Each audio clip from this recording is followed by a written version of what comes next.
Sometimes you need to put on your royal robes.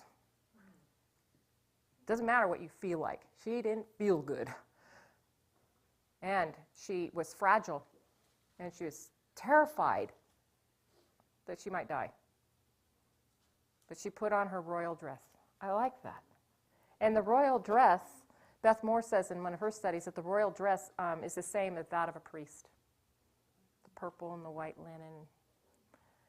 So I didn't actually research that. I stole that from Beth. But I like that. You're a priest. You have the priestly role that you will play. And now what's interesting is, in most of the movies about Esther and books, it comes to this point where this is where her sacrifice is going to be. But she faints. I thought this is a great feminine strategy. Faint if you're really that scared. She's so terrified. Have you ever been, I used to have panic attacks. I used to be so scared that my head would come off my body and my eyes would spin and the terror would just, I couldn't tell you where I was or what I was doing. And that's short from fainting.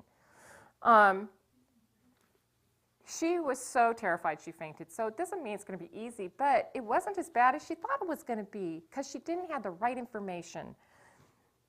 It really, when she passed out and she fainted, this is chapter 5,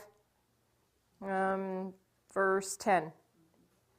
First of all, he was taken back by someone coming into his private chambers. By the way, this wasn't the big court. This was his room. You would have thought that the queen would have had access to his room. Sorry to interrupt, Jane, but she actually had two things to be afraid of. One was that she'd get her head cut off for violating the law that was put into effect after Vashti of going into his presence without being asked. The second was that she was now identifying herself as a Jew.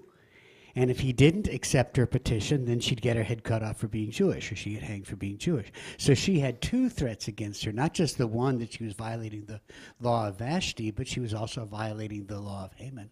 Yeah, and I don't know whether the king knew she was a Jew or not.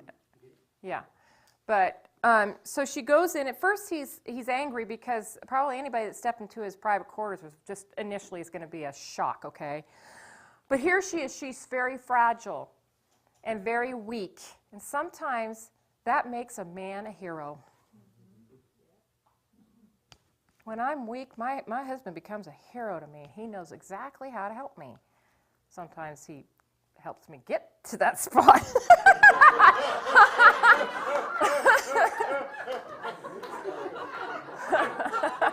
I love you, honey. Thank you very much. Yeah.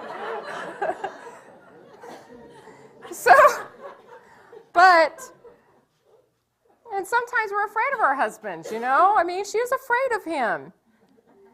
And she faints. It says, he looked up, a fire with majesty and blazing with anger saw her. The queen, when she saw that he was angry, she sank, okay? Now, I don't know about you, but when I've had Brian mad at me, I go, not as much anymore.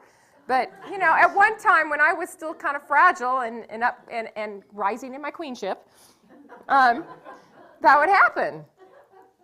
So the queen sank to the floor. She passes out. She faints, and the color drained from her face, and her head fell against the lady in waiting beside her. Oh, man, I just picture it. Tripping on her purple robe. And all of a sudden, he just has a complete change. Okay? Where'd that come from?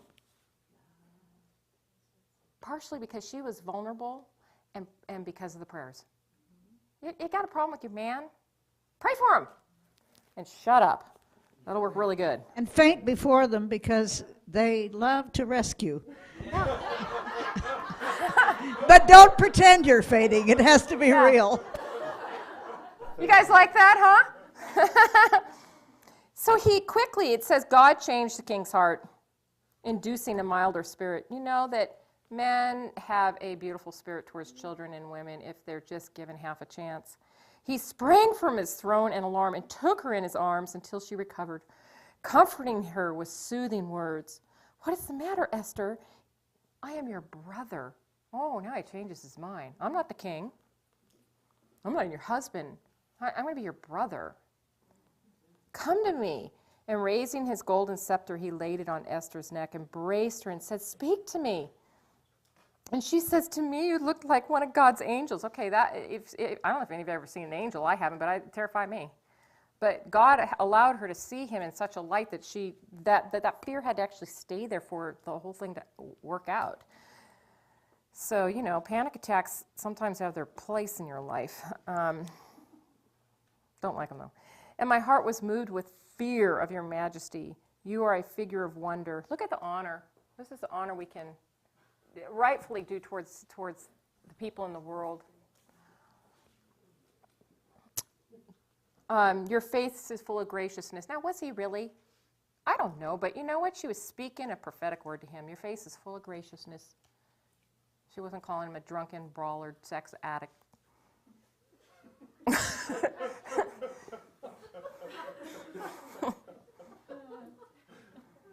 But as she spoke, she fell down to faint. Now she faints again. Then the king is more agitated. He just wants to rescue her. And that changes his whole attitude, okay? And at that point, she's able to request that she go to dinner with her enemy. In her terror, she was doing something really risky. I want you and my enemy to come to dinner. I want you and the one who wants to kill me to come to dinner. How many of us invite our enemy to dinner?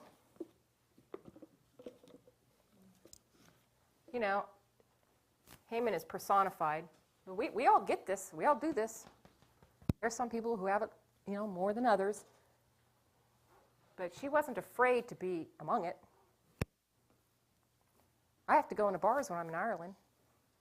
I go in there as a star. Jesus, you're with me. Wherever I go, there you are. If I'm afraid of them, I don't have any influence. I've had wild and crazy things happen in bars. I'm not drinking. I'm just letting Jesus do what he wants to do. It's really pretty exciting. But it's not easy. It's a whole ugly thing going on. Okay. We probably need to conclude. Okay. And besides, we want to keep them hanging on the edge of their seats so that they finish reading the assignment. That's good. And we also want to remind them that next week we're doing Nehemiah, so you're to read the book of Nehemiah for next week. Pardon? Excuse me, I forgot. It's Hosea. And I think Matthew is teaching it. Isn't he teaching it? Yes. Okay, I also want to say to you, you please return the Bibles that I handed out.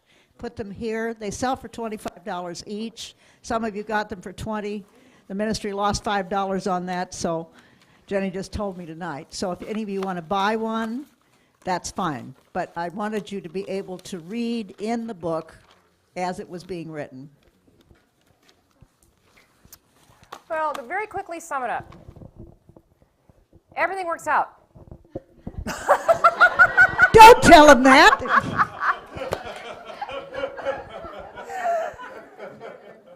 And the Jews get to go back home, and guess who helps them go back home and build the temple? It all comes back full circle. God wants to use that to bless this, get rid of that, and then they want to bless you back. These people that I was talking about in Ireland, they love this ministry. At one time, they gave the ministry $50,000, and now we're hearing hummings about them giving another $40,000. And these are the people who hang out in bars and are being party animals. Because we're influencing them here, and we're loving them, and we're not judging them, and we're showing them favor. And they're really neat, wonderful people if you just kind of peel off a little bit of this. So that's all you get. Thank you.